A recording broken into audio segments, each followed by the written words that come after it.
Take it to international news now, where the United Nations Security Council is today set to vote on a U.S. resolution for a ceasefire in Gaza.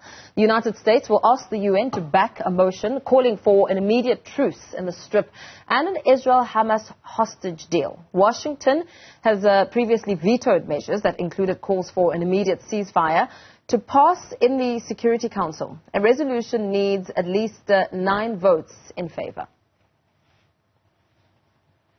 We're now joined by Dr Hannah Ryder, who's a former diplomat and founder of development Reimagined, to discuss the recent developments on an impending ceasefire in Gaza. A very good afternoon to you on our end, but I understand it's morning on your end.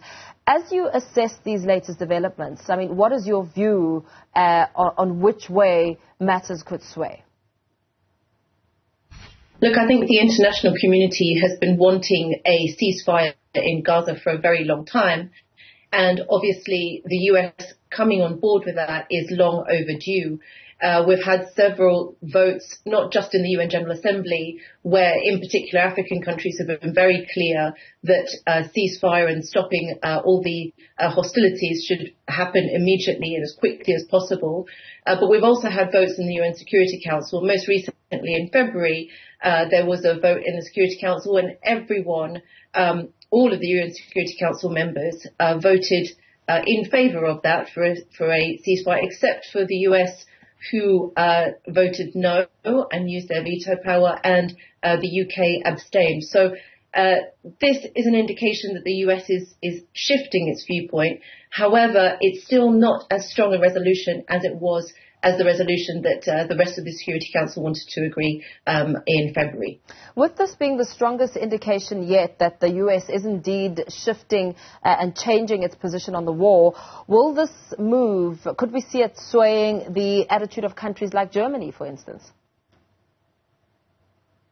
I think we can expect that this vote is what we'll just have to see. Obviously, with regards to the Security Council, Germany is not on the Security Council. However, with this vote, it's just too early to tell what kind of effect it will have. In addition, I would say it's not we understand that it's not calling for an immediate ceasefire. Yeah, America is, or perhaps has been, a strong ally to Russia in this war.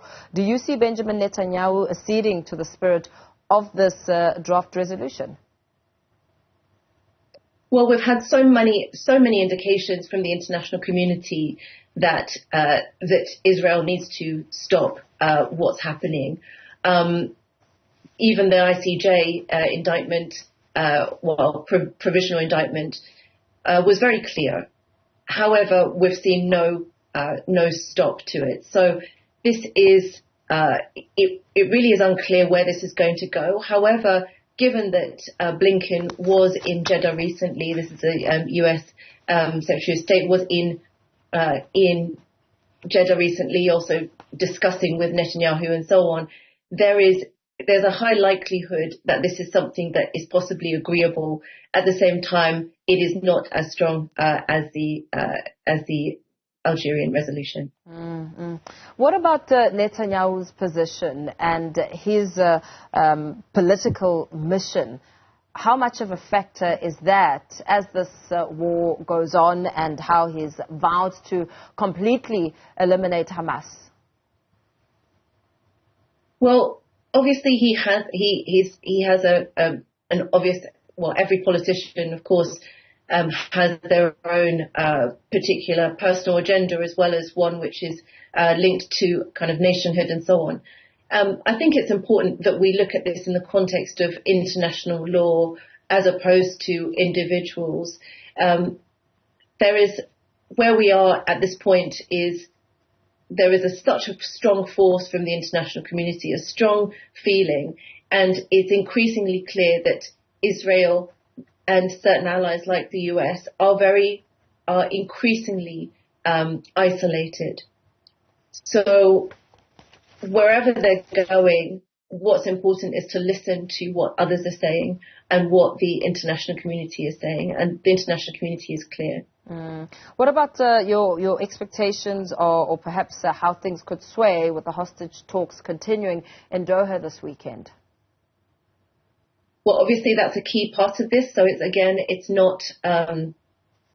The US had talked, for example, when the last UN Security Council vote was taken, and the US said no to that vote. They did say that they were going to be trying to bring in a new resolution, and this resolution, no doubt, has some links to the discussions around hostages, because included in the resolution language is also more around hostages. Mm-hmm. So there's no doubt a link, but we'll see whether either of those can go forwards whether they are actually literally linked. We have to wait and see. Yeah, absolutely. Thank you so much for your time. Let's perhaps leave it there for now. Dr. Hannah Ryder, who's a former diplomat and founder of the think tank Development Reimagined, talking to us about some of the recent developments in this war, as the U.S. urges an immediate ceasefire at UN as Gaza war grinds on.